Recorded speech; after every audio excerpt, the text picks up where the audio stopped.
So good morning, everyone. Today is Wednesday, May 25th, 2022. Time is 9:05 a.m. This is a special meeting agenda to consider replacement of a trustee position for the Kootenai Joint School District number 274. And these are board interviews. I'm officially calling the meeting to order. Attending Commissioners Duncan, Brooks, and Filios. Do we have any changes to the agenda? None. Hearing none. Okay, moving on. So what we'll be doing this morning is in accordance with the code that I just referenced. We will be interviewing both of you. What we will do is mix up the questions so that when one responds, the other doesn't have the immediate advantage of responding directly. And so we'll mix them up a little bit, but yet we will make sure that that each of you gets an opportunity to answer every question. And so what we'll do is, before we go any further, let's point out that this particular appointment is valid to the end of December of '23, at which point you would run for re-election, whether, of course, if you choose to do so. So what I'm going to do is ask Commissioner Leslie Duncan to read one of the relevant elements of the statute. Sure, and this is Title 33, Chapter 5, so 33504. And it says, otherwise, after 120 days from the declaration of vacancy, appointments shall be made by the Board of County Commissioners of the county in which the district is situate, or of the home county if the district is a joint district. Any person appointed as herein provided shall serve the balance of the unexpired term for the office which was declared vacant and filled by appointments. Okay, so we are interviewing, obviously, two candidates this morning, Ms. Janelle Birch and Mr. Tom Hearns. We do have copies of your resume. We have before us what you have before you. And I think what we'll do is start with Ms. Birch. We'll use first names and just keep it informal if you don't mind. So what we'll do is we'll mix it up.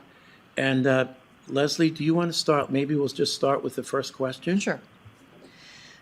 Give a statement about your background and main reasons for applying for this school board trustee position. Include your qualifications and your top 3 objectives. My background, personal background. Oh, I'm sorry. Can you just? Yeah, just Yeah, that's there it. you go. I was Perfect. told, forgive That's me. okay. No, my background professionally was in the construction business. My husband and I started our own company back in 1986 with another couple. It was Champion Concrete Pumping, and so as the business grew, the hats that I wore grew. Did a little bit of everything, clerical, admin. Eventually, as we hired employees, it was training employees. We had to be very mindful of safety, advertising, human resources, all of the little parts and pieces that go with running a business in Idaho. The reason that I put my name in the hat for this position was obviously because there was a need. And public education has always been near and dear to my heart. I have 2 grown kids that are both in public education. I had great positive experiences with my own children. I feel that the challenges that public education are presented with today may be tougher than in any other time in our country. I see it as being the great equalizer. Historically speaking, this country was able to provide children a good education regardless of their financial background. And I think that's really important to carry on. I think in many ways public education has kind of become a whipping post. And I see and hear what a lot of the good educators are going through. They just have a lot to navigate these days. And I think to serve as a strong school board member is to come alongside those good people and serve them and see what we as a board can do to make their jobs a little bit easier and maybe offer guidance when possible, but also to listen to them. Okay. Tom, why don't you take this one too, and then we'll mix it up from there, because this has to do with background. Okay, thank you for having me. Whoops. Yep, and there you go. Thank you for having me here. I appreciate it. As far as my background, I have been a resident of Kootenai County for 40 years, North Idaho for about 46 years. And I was the kind of work I did over the years was I worked for Child Protective Services for the Department of Health and Welfare, both in Sandpoint and in Coeur d'Alene. And then I started and was also involved in a mental health clinic in Coeur d'Alene in 1986, and did that until I retired. So I was basically a therapist and a business owner. As far as my background, I was elected to the Coeur d'Alene School Board on 2 occasions. First time in 2013, and I left the Coeur d'Alene School Board midway through my second term, only because we moved out to that part of the county. So we moved outside the zone. And I had intended to finish my term, but things came up in our life and we decided to move out there. So we've been living out in the Black Lake area for 3 years. I was also, in addition to being on the Coeur d'Alene School Board, I was on the executive board of the Idaho School Boards Association, and was a representative of North Idaho for 3 years, and testified in the legislature on behalf of schools, and just was involved in a lot of the decisions on the statewide level for education. Other work I've done, I've been on lots of other boards, and it's in my resume. I think that I was appointed by 3 different governors, 2 Republican and 1 Democrat, to state boards. And over the years, I was also on 2 community task forces that were appointed by Attorney Generals Al Lance and Jim Jones. And then my resume shows I've been involved in lots of community activities. Many of those were related to the work I was involved in, Child Abuse Task Force. I was on Children's Village Board of Directors. I was a founding member of the Idaho Network for Children. Friends of Head Start, I was for a while in the Rotary Club, etc. So it's all in the resume. I have an experience both specifically in relation to education and other boards. I've been on state boards and local boards, and a business owner. Even though it was a mental health practice, I had a clinic, I had secretaries and other staff and whatever. It is a business. I ran that business until I retired. Okay. So I guess the other question was reason for applying. I was asked to apply, and people approached me saying, well, we know somewhat about your background in education, think you might be good to be on this board. There is an opening, and it's for 1.5 years, and I figured, okay, I'll apply for that. So I think I can be of help to the board in terms of my background, I'm not, just be supportive to the board. Many of the members are fairly new, and maybe I can help out a little bit. I also, my goals, of course, are just to be, I agree with Janelle, I'm a strong supporter of public education. Being on the board, well, there's board objectives and personal objectives. The board objectives are supposed to be based on the strategic plan, which I assume the district has. If it doesn't have one, it's supposed to have one. And that should be the goals that the board is working on. As far as I'm concerned, my personal goals are just to be, provide the best education as possible for this rural school district. And, as Janelle was saying, public schools are under attack across the country. And funding in Idaho is bad, and it's even worse in rural areas. They don't have the tax base that Coeur d'Alene District has, so they really struggle. I'd like to help out in any way I can. Okay, I'm going to stop you there, just so that, let's try to keep our responses to about 3 minutes. Sorry. That's okay, and that should be sufficient. Leslie, do you want to take one? Sure, and I'll just, for Tom, what do you see as the top Yeah. assets and successes within School District 274? Assets? Well, clearly from my, they have a very supportive community. I've been really impressed by that. And they have good staff, from what I've been able to tell. That's really refreshing to see, where there's not some of the controversy from what I can tell in that district as there is in some of the other districts. So staff, community support. What was the other question? What's the deficits? No, just top assets and successes. Oh, successes. Well, I think my understanding is they do pretty well on test scores for a small district.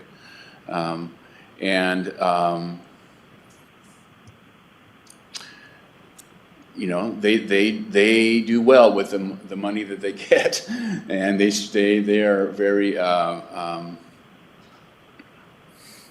they use the taxpayer dollars well, and they seem to have from what I can tell, a pretty stable staff, at least the teachers and stuff. I'm not sure about administration, but teachers and they,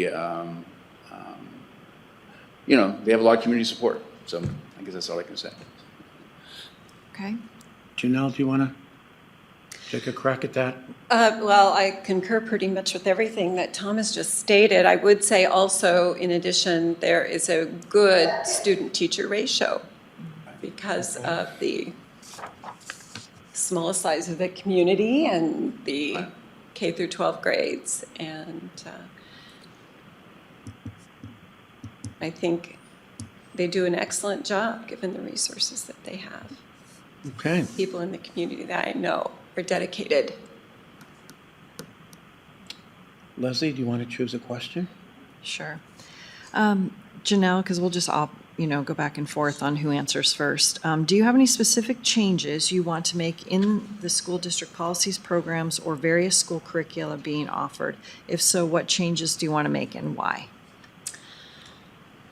At this point in time, I really can't answer with any direct changes I would make in curriculum. I have not explored the curriculum and things that they offer. The one aspect that I have thought about is just better communication within the community about everything the school offers.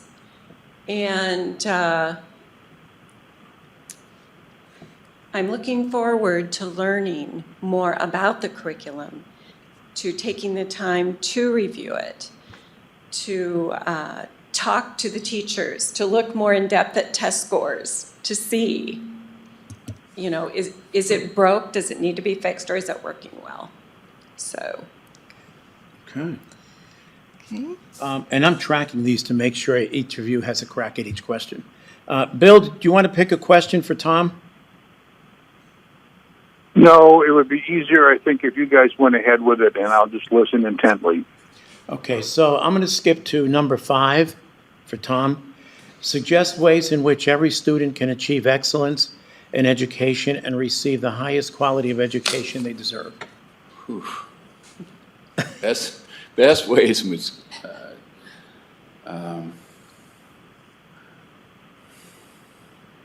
well, I think that successful education comes from the support of families and support of the community and the quality teachers.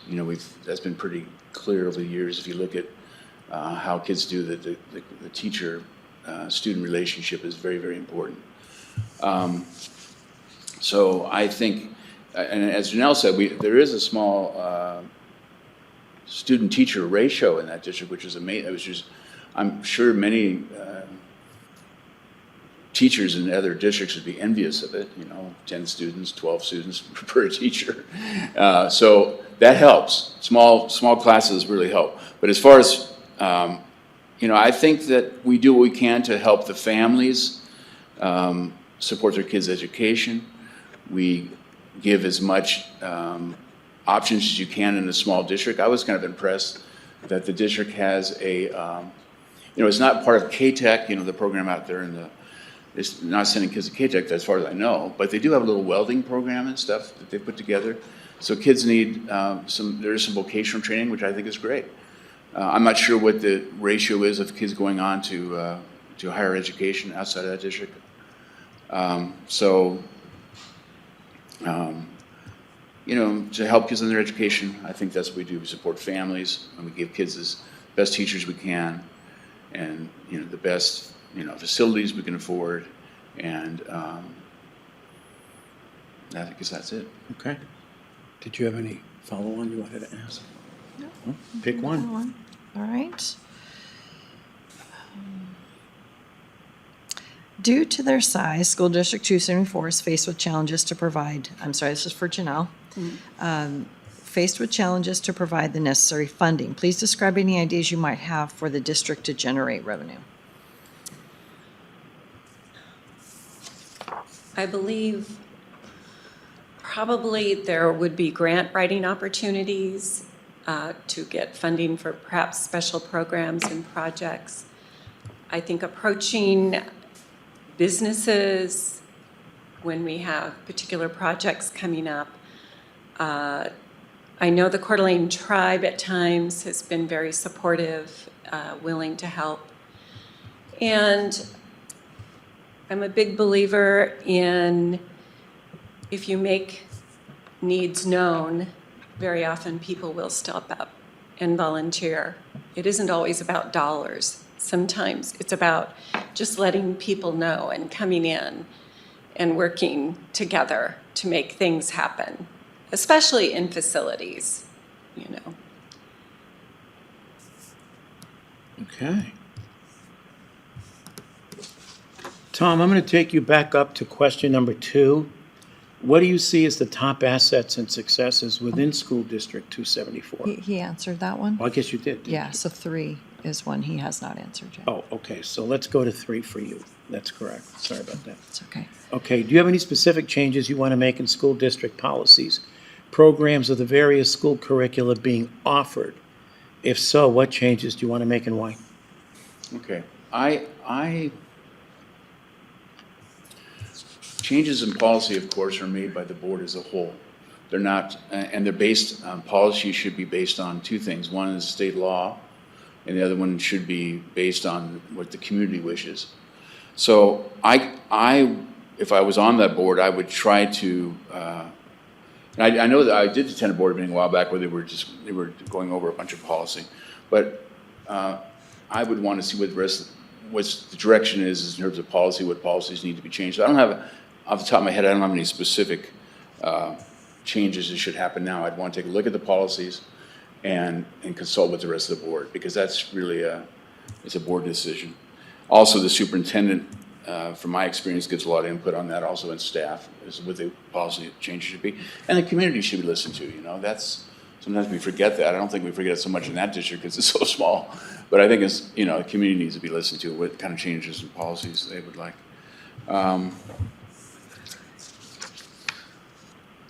So I guess that's it. I don't have any, as far as curriculum, I don't have, from what I've seen of the curriculum, it looks fine.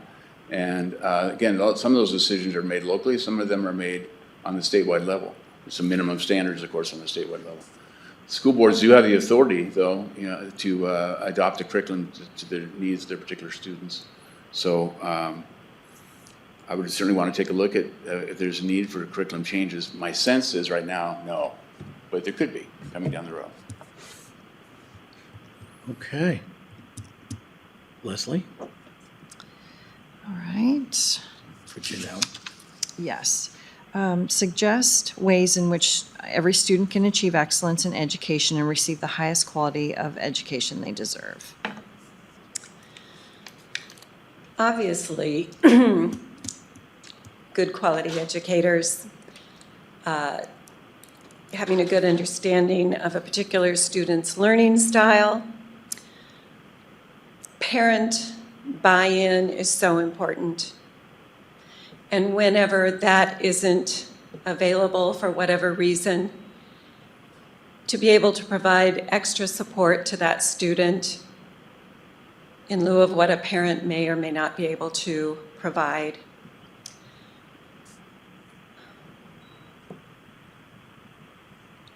I think, too, just helping children understand that their current situation doesn't need to be their future situation.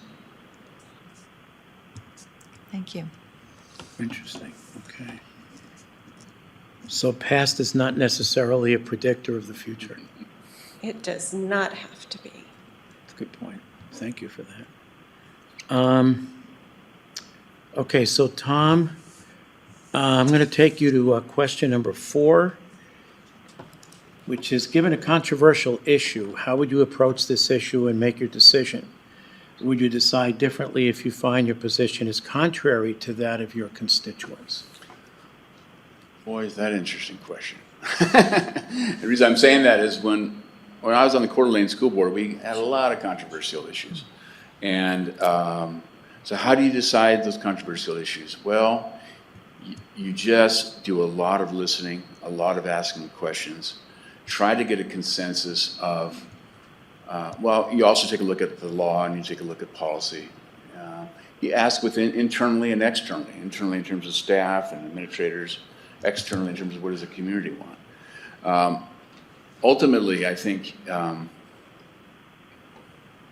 I think ultimately you have to follow your conscience and vote the way you think is the best. And if people don't like it, they can recall you, or they can not elect you the next time around. I think you try to be open-minded and listen to all points of view, but sooner or later you have to take a stand. You know, what is it you want? What do you believe in? And that's where your values come in. That's where your experience comes in. That's where your sensitivity to people's needs come in.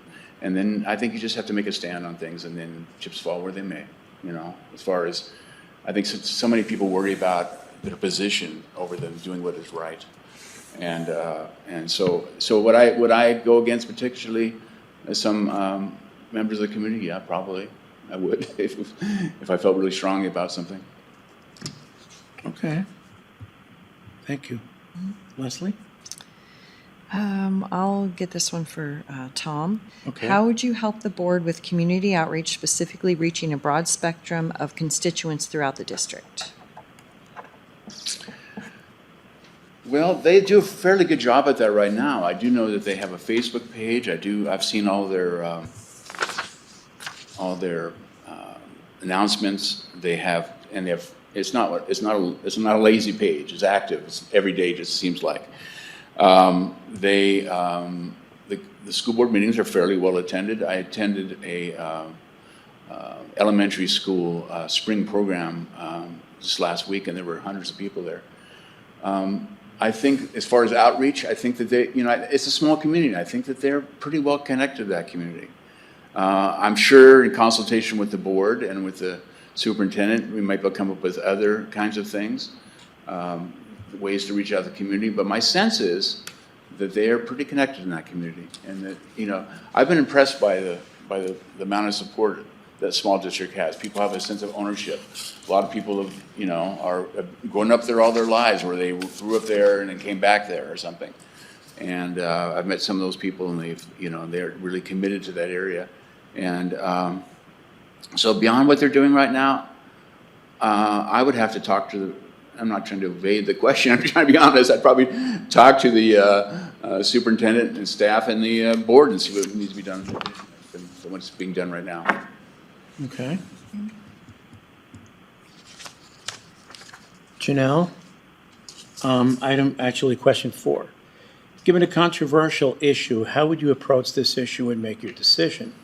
Would you decide differently if you find your position is contrary to that of your constituents?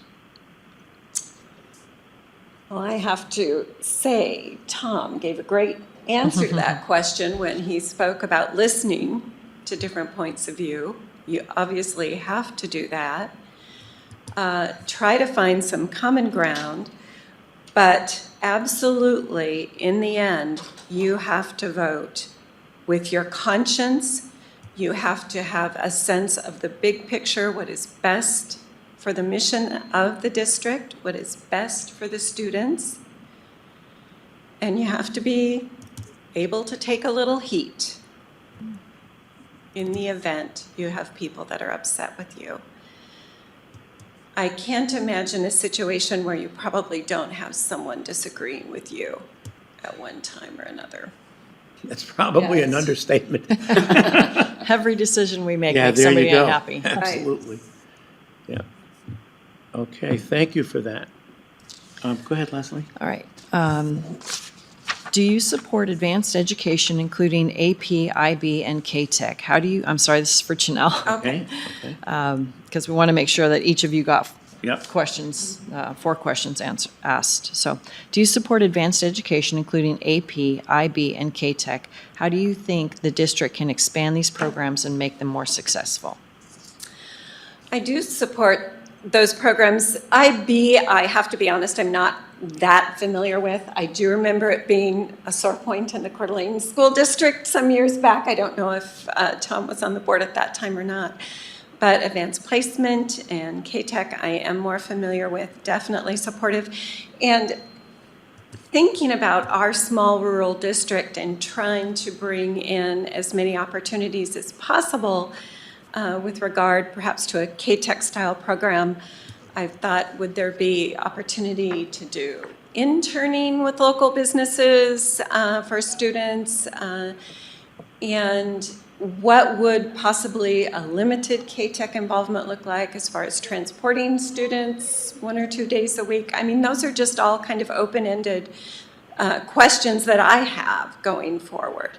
In advanced placement, I do know of several students that are graduates from Kootenai that have gone on to do really great things, and would certainly support any advanced placement opportunities that we could bring their way.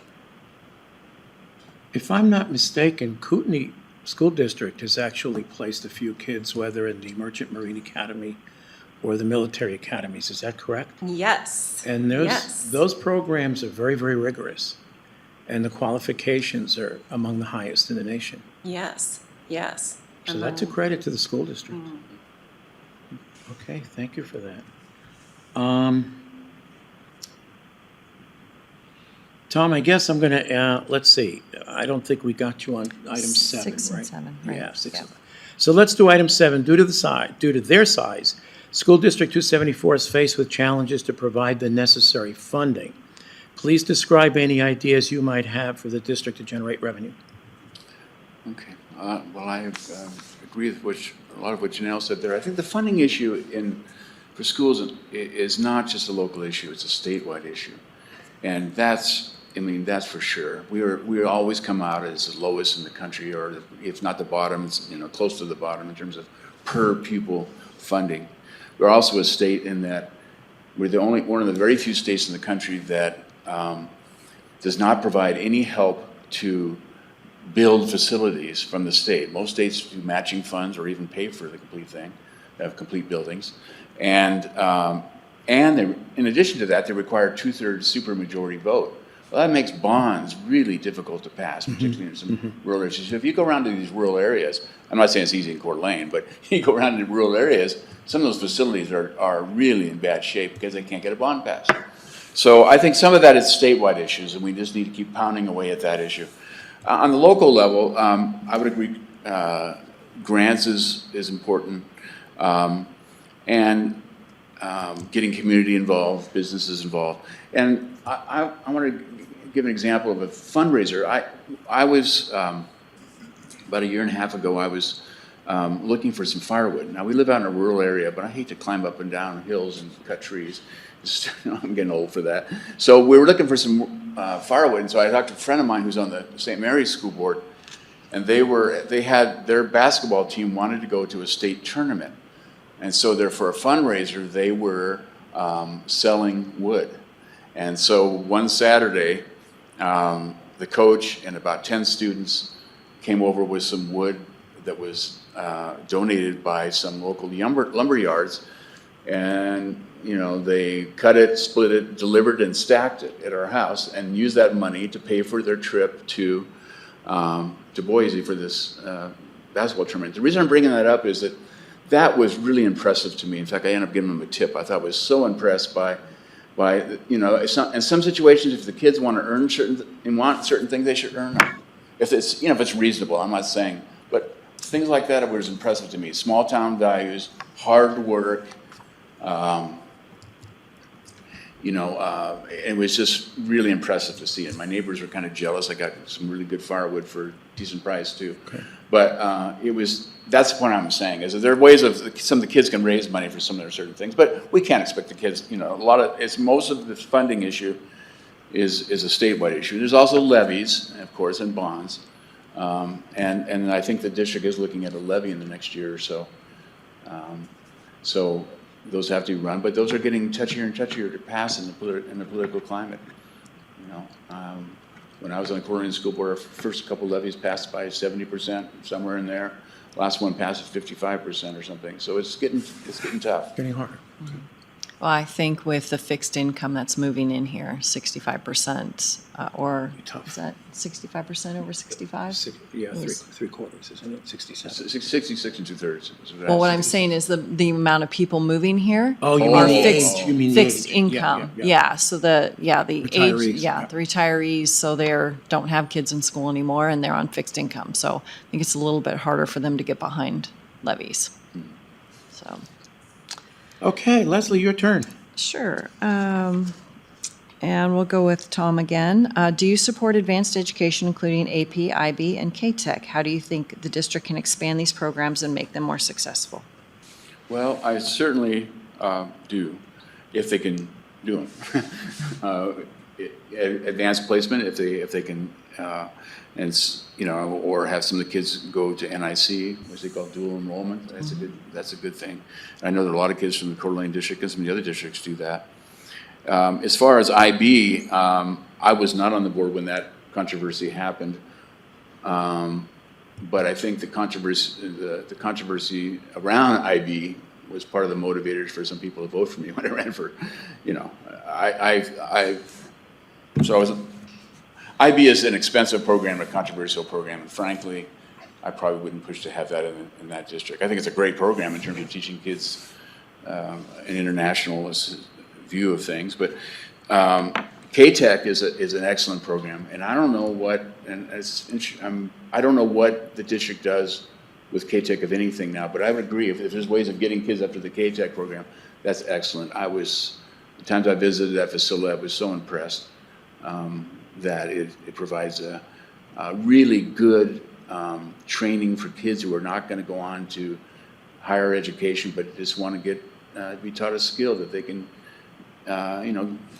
they can use in the marketplace. So I'd like to see us, it's a long drive, but if it can be done, maybe a bus or a carpool or something to get a bunch of kids there, I think that'd be great. I don't know. Tom, when you say IB is expensive, in what sense? Well, it was a program you had to buy, there's a high school version, at least with this Coeur d'Alene School District. There was a high school version and there was an elementary school version. Interestingly, is the elementary school version, which was at Hayden Meadows School, Yes. was paid for by the parents. There was not a dime of district money in there, but there was an expense to it. And that was one of the arguments of course, the people that supported it, saying, "Hey, it's not costing you any money. We want it. Us parents want it." But the board at that time got a lot of political pressure to get rid of it. And on the secondary level, that was paid for by district funds. So I don't know what the exact numbers are, but I do know that it is a program you have to buy. And I think it's an excellent program. It teaches kids about I don't want to go all that back in history, but it was developed for the children of diplomats, and it's been used around the world. And it teaches kids to have a more of an international perspective on things. It doesn't mean they're under the control of international forces, which some people argued, which I think is nonsense, but it does keep them, it gives them a broader perspective. And it's an excellent program. My brother, 10 more seconds, was a superintendent of a school district in California. He told me the IB program was an excellent program, but expensive. Okay, fair enough. Okay, thank you for that. All right, last question. Janelle, how would you help the board with community outreach, specifically reaching a broad spectrum of constituents throughout the district?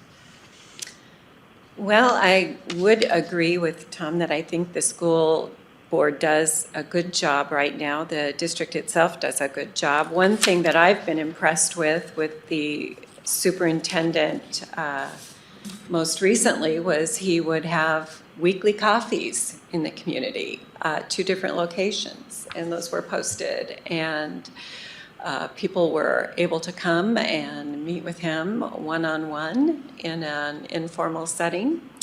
Thought that was good. I hope that's something that continues going forward with the new interim superintendent. Advertising the concerts, the spring concerts, the summer concerts, the Christmas programs, winter programs, they are well attended. And I don't know if, well, and the local papers too. We have the St. Mary's Gazette, and it comes out once a week, and the pages are constantly full of local school events. And just continuing that. Okay. I think we hit them all, didn't we? We did. Okay.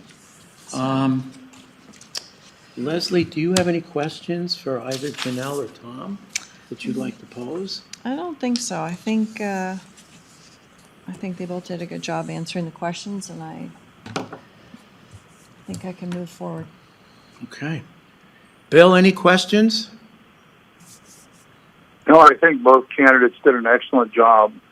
I would suggest a lot less acronyms because not everybody viewing this knows what all the abbreviations stand for. Okay. Well, K-Tech obviously is the Kootenai Technical Institute, right? Which is, was it Rathdrum? Yes. I don't know that the IB was the International Baccalaureate Program, right? It's International Baccalaureate. Baccalaureate, yeah.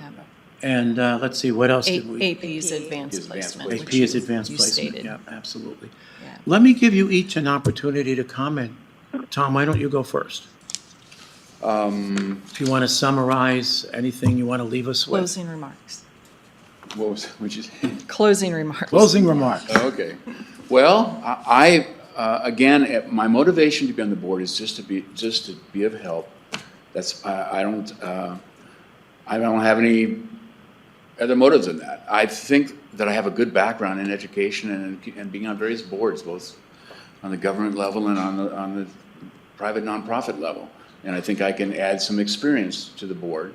And, you know, I'm not, like I said, I've only lived in that area for 3 years. I live in Kootenai County for over 40 years. But I'm learning a lot about that community, and I like it. It's interesting.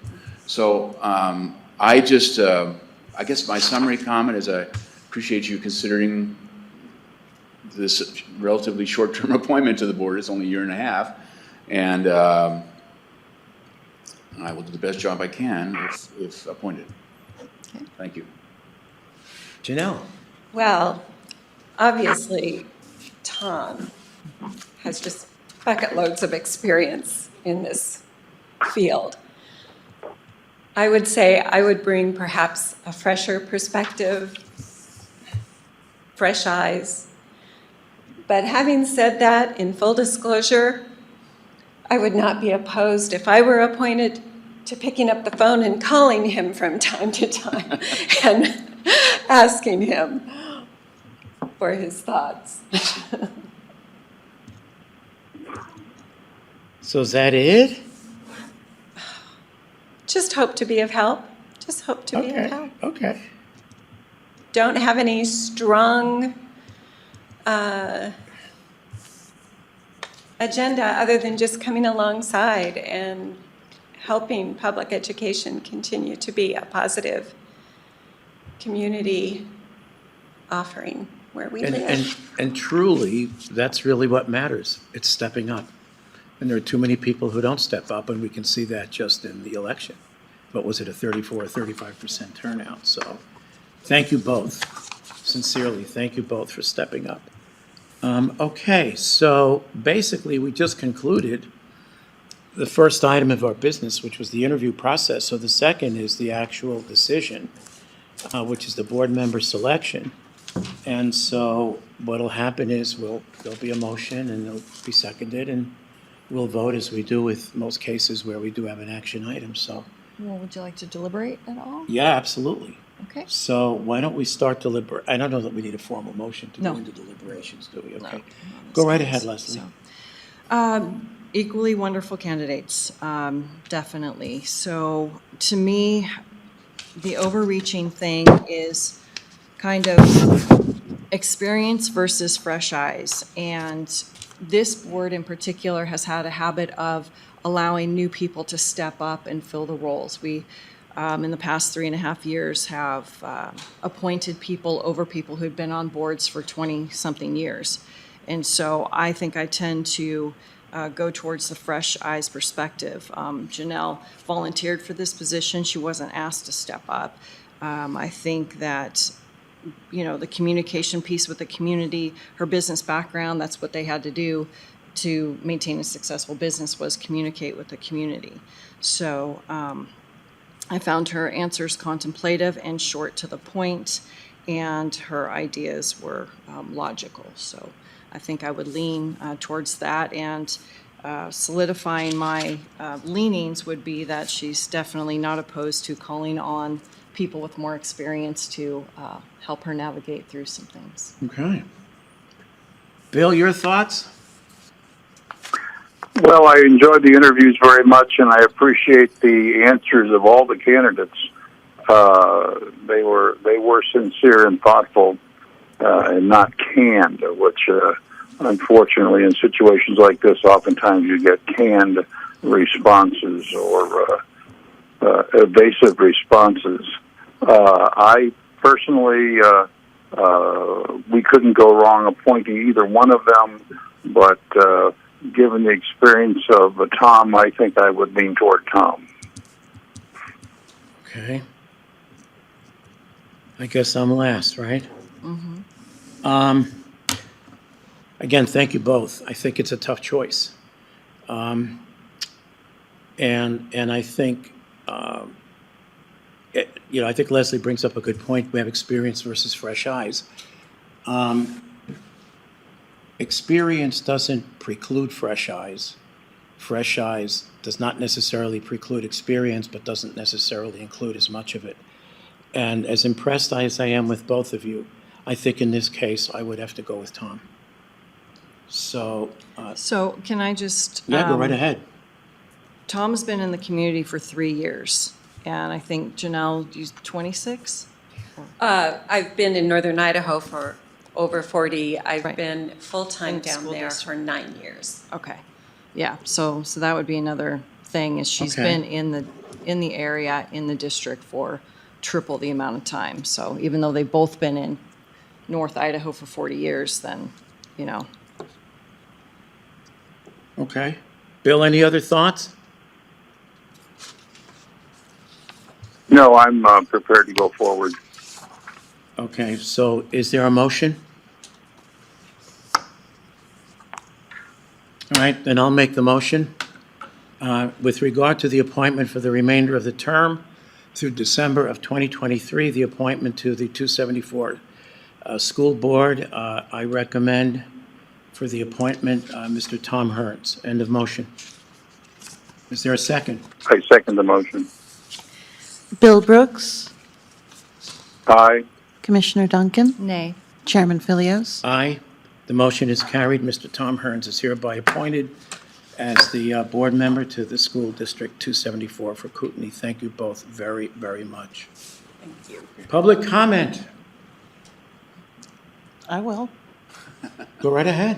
I'm a little disappointed that critical race theory and social and emotional learning were not included as part of your questions. End of comment. Well taken. Thank you for that. Please. I'd just like to thank you. I'm sorry, can you come to a Yeah, just go microphone? up. Yeah, there you go. Yeah, I know. Just push but yeah. Just like to thank you both for your interest. As I sat in the seat before you, I'm pretty familiar with what's going on there. The one item that I didn't hear today is where they were situated related to their zone.